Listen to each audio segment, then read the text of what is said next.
여러분 안녕하십니까?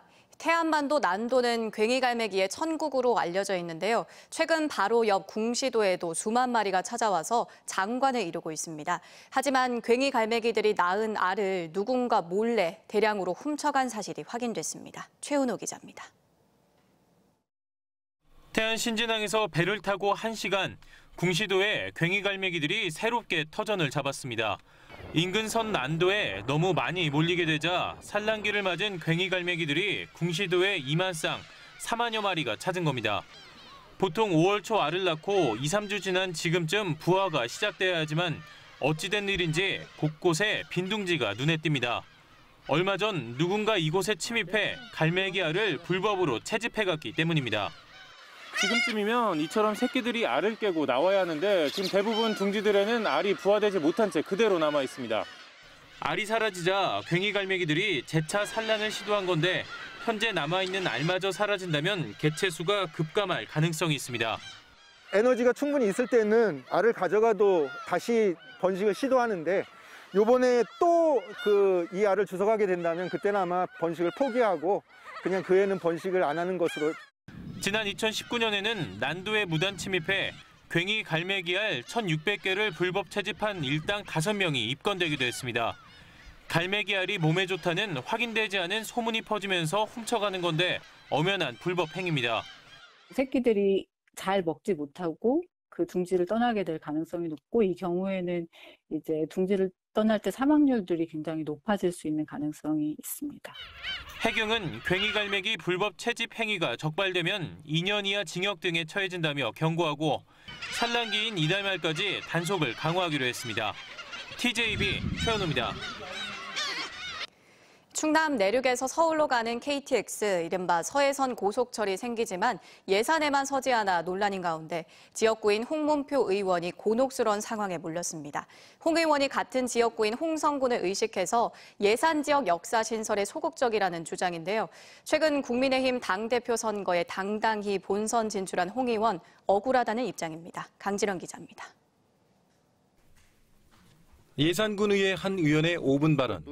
서해선 고속철이 지나는 6개 시군 가운데 예산 지역만 여기 없다며 삽교역 신설을 촉구하다 갑자기 홍문표 의원을 거론합니다.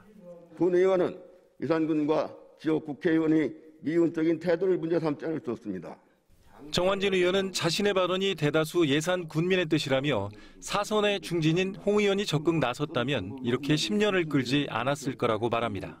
그러니까 10년 전에도 국회의원을 했잖아요. 지금 외교부 위원장이면 막대한 위치에 있는 분인데 이 정도 하나도 그때 못 해놓고 지금 와서 현 정부를 탓한다는 거는 과연 예산군들이 이해를 할 수 있을까?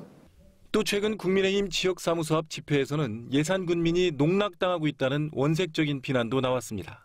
홍문표 의원은 예산군과 홍성군을 동시에 지역구로 두고 있습니다. 하지만 삽교 역사 신설에 관한 두 지자체의 이해관계가 극명하게 엇갈리기 때문에 지금 난처한 상황에 빠졌습니다. 삽교역 신설의 목매는 예산과 달리 홍성군은 반대 입장. 충남도청 신도시인 내포의 진출입 주도권을 뺏길 거라는 위기감 때문입니다. 즉 역을 세워야 하는 예산군과 막아야 하는 홍성군의 다툼에 지역구 의원이 눈치를 볼 수밖에 없게 된 겁니다. 홍 의원은 억울하다고 강조합니다. 삽교 역사 신설을 공약했고 실제 역사 부지 매입과 타당성 용역도 성사시켰다며 지금은 정부를 상대로 조용히 압박을 가하는 중이라는 겁니다. 내가 예결위원장할 때 역사 부지를 사놨어요. 공청회 토론을 거쳤고 문제없이 가다가 이게 또 생각지 않은 데서 예타가 뭐니 해서 다음 달 삽교역 신설에 대한 정부의 최종 판단이 나올 예정인 가운데 어떤 결론이든 적지 않은 후폭풍이 예상됩니다. TJB 강진원입니다. 충남 아산에서 외국인 노동자가 공장 설비에 머리가 끼어 숨지는 사고가 발생했습니다. 어제 오전 9시 반쯤 아산시 배방읍의 한 자동차 부품 제조 공장에서 발생한 사고로 숨진 사람은 카자흐스탄 국적의 34살 A씨입니다. A씨는 자동화 공정에서 나온 제품을 옮기는 일을 맡았고 혼자 일을 하다가 사고를 당한 걸로 알려졌습니다. 경찰은 A씨가 공장 설비에 머리 부분이 낀 뒤 한동안 혼자 반치돼 있었고 뒤늦게 병원으로 옮겨졌지만 숨졌다며 목격자와 공장 관계자 등을 상대로 안전수칙과 과실 여부를 조사 중입니다. 대전에서 골프 모임 후 확진된 40대가 방문한 식당 직원과 배우자가 감염되는 등 모두 8명의 코로나19 확진자가 추가되면서 골프 모임 누적 확진자는 21명으로 늘었습니다. 세종시에서 집단 감염이 발생한 식품 가공업체 직원 2명이 추가로 확진됐고 소담동 어린이집에서는 원생과 직원 자녀 등 영유아 2명과 학부모 1명 등 3명이 추가돼 누적 27명이 됐습니다. 충남에선 감염 경로를 알 수 없는 천안 10대 2명 등 4명이 추가됐습니다.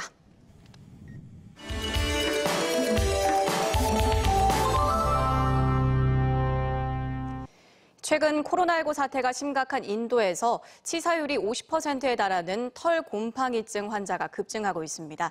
코로나19와 연관성이 제기되면서 걱정하는 분들이 많은데요.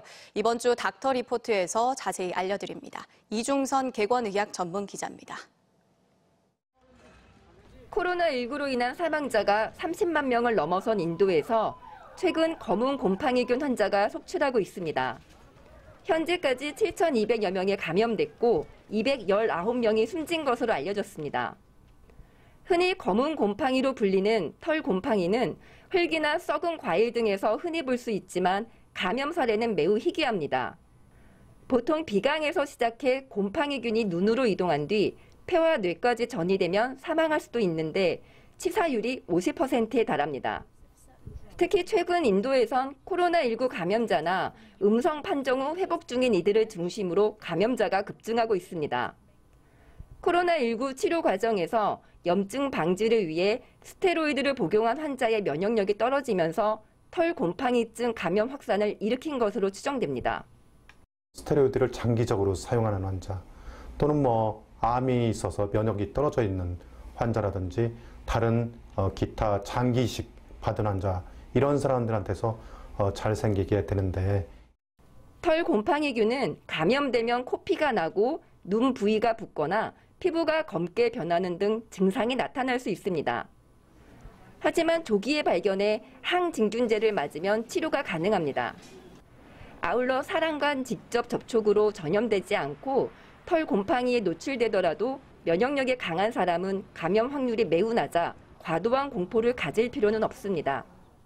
사람의 면역 기능 그런 것 등이 정상인 사람들은 털 곰팡이 포자가 들어온다고 하더라도 적절하게 막아낼 수 있기 때문에 일반인들은 걱정하실 필요는 없다고 생각합니다. 우리 주변에는 바이러스와 세균, 곰팡이균 등 질병을 일으키는 수많은 병원체가 공기 중을 떠돌아다니고 면역력이 떨어지면 감염 확률이 높아집니다. 결국 하루 7시간 이상의 수면과 충분한 물 섭취, 균형 잡힌 식단 등 평소 면역력을 높이는 노력이 무엇보다 중요합니다. TJB 닥터 리포트 이중선입니다. 낚시를 하다가 실종된 70대 남성이 다음 날 숨진 채 발견됐습니다. 태안해경은 어제 저녁 6시쯤 낚시를 하러 나간 A씨가 연락이 되지 않는다는 가족들의 신고를 받고 해역을 수색하다가 오늘 오전 10시쯤 태안군 모황항 인근 해상에서 A씨의 시신을 수습했다고 밝혔습니다. 어젯밤 9시 반쯤 서천군 장항항 인근 갯벌에서 10톤급 어선이 얕은 바다 바닥에 걸렸다가 해경에 의해 구조됐습니다.